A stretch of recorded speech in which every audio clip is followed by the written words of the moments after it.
Видно, видно, слышно, слышно. Ой, чуть-чуть. Интересно, связь Байерс. Мохан? Связь с Байерсом. Я только да, сообщил. Хорошо. Инсан, все нормально. Анджел, я попозже Валикум выйду. ассалам. Валикум ассалам. Так. Алхамдулилlah, Audi 20 дику, слышно, Валентин. Хорошо слышно?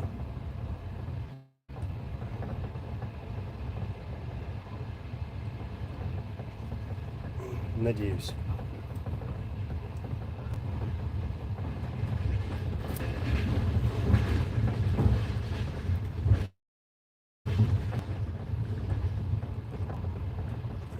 Так, еще чуть-чуть подождем.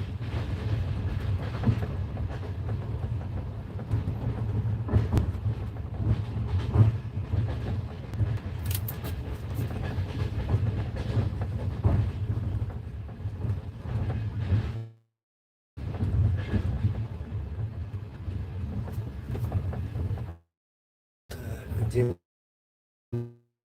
мой чат? Что-то я потерял чат.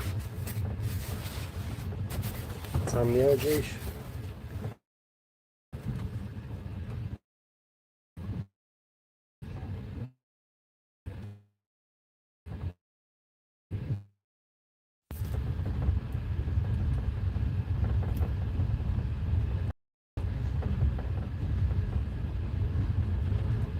Так, надеюсь, связь у меня нормальная.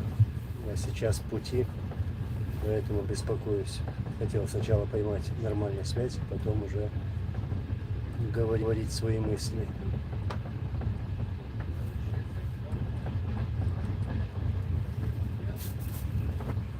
Так, бисмиллахир-рахманир-рахим. Ассаламу алейкум ва рахматуллахи ва баракатух. Приветствую вас всех. Вот. Люди тут собираются, жду. Связь была плохая, но, видимо, сейчас она улучшилась. Поймал спутник. Как его там? Илона, да? Маска.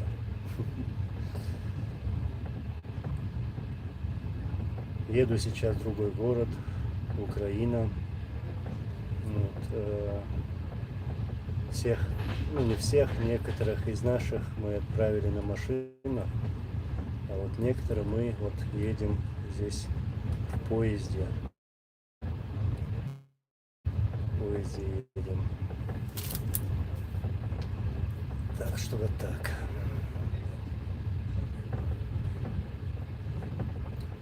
Ну, основная тема сегодня просто такая дата, 12 мая. Я хотел чуть об этом поговорить. А потом уже, если связь будет хорошая, то ответить на ваши вопросы, на любые темы. Так вот, 12 мая 1997 года был подписан мирный договор. То есть был заключен мир между двумя воюющими сторонами. Это Российская Федерация и Чеченская Республика Ичкерия. После того, как Россия потерпела поражение, и ей пришлось сесть за стол переговоров, вывести свои войска. Затем мы проводим выборы на своей территории, честные выборы, на которых присутствовали международные наблюдатели. Чеченцы хорошо помнят эти дни, как в основном все население пошло голосовать свободно, никто не заставлял. Затем после этого был подписан мирный договор, как я сказал, между двумя воюющими сторонами. И Борис Ельцин, президент Российской Федерации, признал, что существует проблема 400-летней войны, то есть, что есть две воюющие стороны, и что сейчас, с этого момента, со времени подписания этого важного документа начинается мир, и что в будущем, если возникнут какие-то проблемы, то будут договариваться, какие бы там проблемы ни были, там война, конфликты и так далее. Вот. Конечно, для нас это было важно, хотя мы России не верили даже наши деды, прадеды, но для нас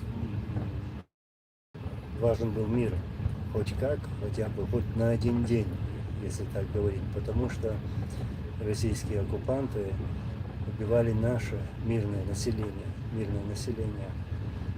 И в первую очередь для нас было важно, именно для чеченцев, чтобы все-таки мир наступил.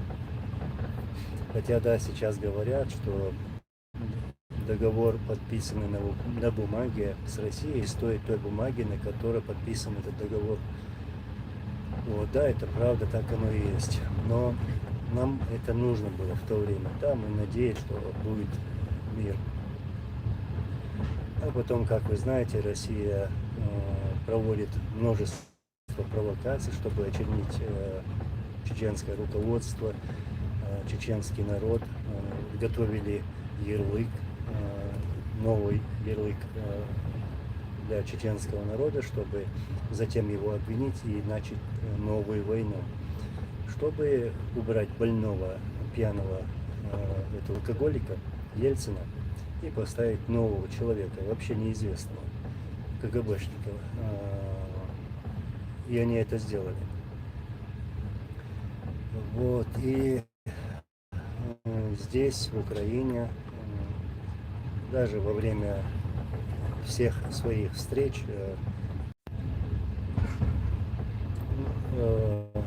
опять связь. Ну вот я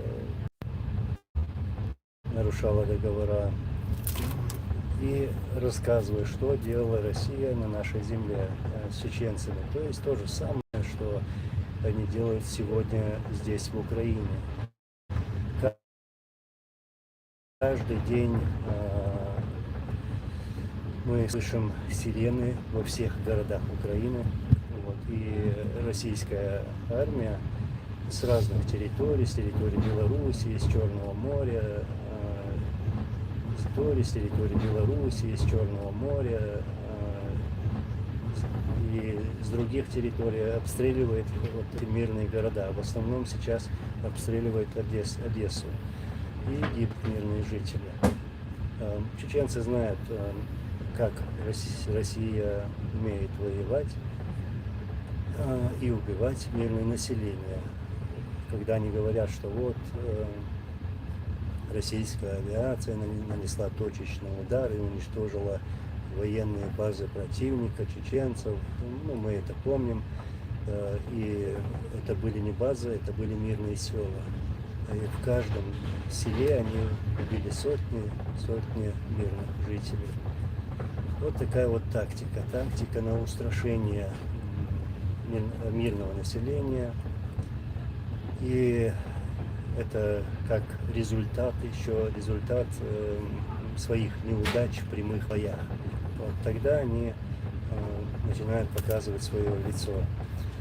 Кстати, сегодня я был в одном музее. Музей был создан, открыт недавно. Он находится в Киеве.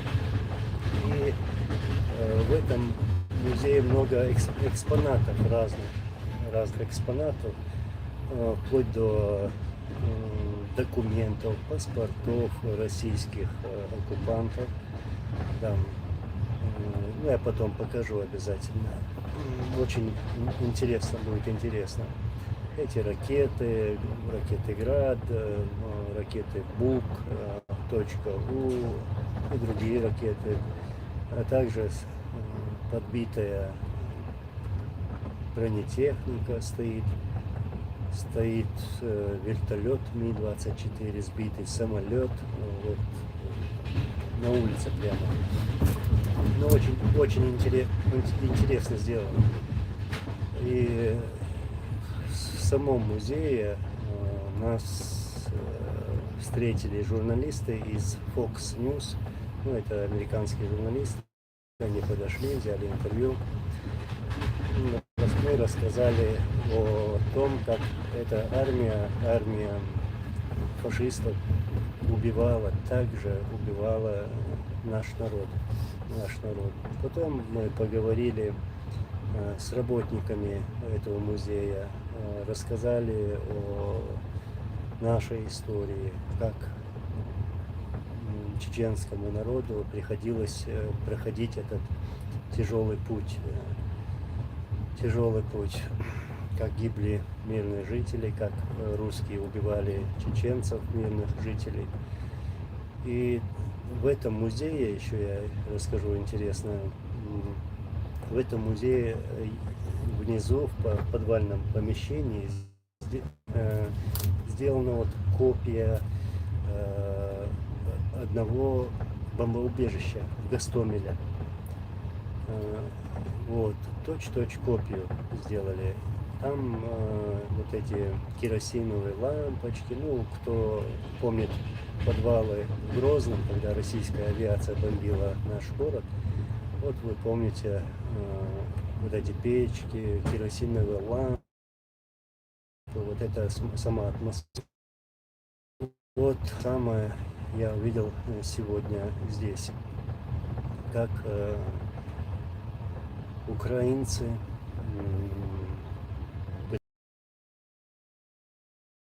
беречься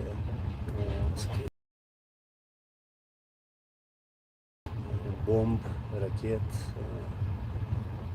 Вот. И там же я с этими работниками музея, я им рассказал такую историю, что наш город Грозный, был многонациональный. Там жили и русские, украинцы, армяне, азербайджанцы, там жили ингуши, дагестанцы, то есть много национальностей. И эти русские ракеты и бомбы, конечно же, не избирали, кто национальности, чеченец он или украинец или русский. Бомбили всех, убивали всех подряд. Только русских было убито десятки тысяч. Вот. Возьмем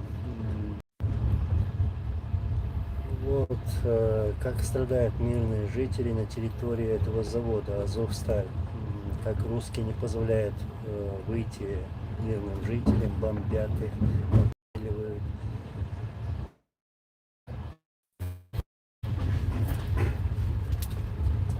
Так, связь появилась, но я думаю, что она опять у меня исчезнет. Я в пути сейчас еду.